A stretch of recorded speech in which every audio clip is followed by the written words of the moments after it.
Pagkalipas ng kalahating buwan, napilitan kaming kunin na yung mga barya sa PisoNet namin.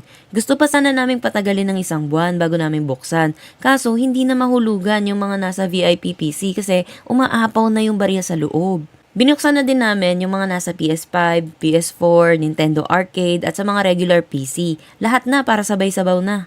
Malamang curious kayo kung magkano yung kinita ng PisoNet namin sa gitnang bukid. Pagkalipas ng 3 oras, natapos din ang mano-manong pagbibilang at eto na ang kinalabasan.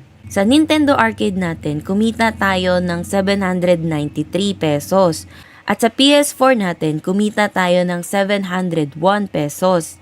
Sa PS5 naman, kumita tayo ng 2,136 pesos.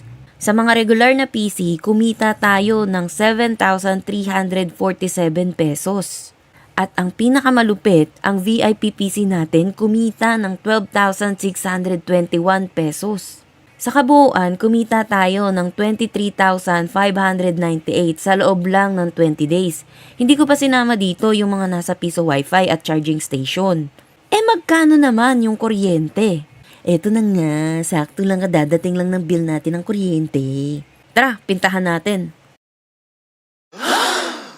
6,768 pesos yung bill namin ng December. Isama na din natin yung bill ng internet na 3,000 pesos. At i-minus-minus natin sa kabuuang kita, bale may profit tayo ng 13,830 pesos sa loob lang ng 20 days. Ayos na ayos ang simula. Well, katatapos lang din kasi ng Pasko kaya malaki ang kitaan. Siyempre, magbibilang ulit kami pagkatapos ng isang buwan para malaman kung gaano aabutin kapag normal na mga araw lang. Yan lang, once again this is Yasung Meow and see you when I see you.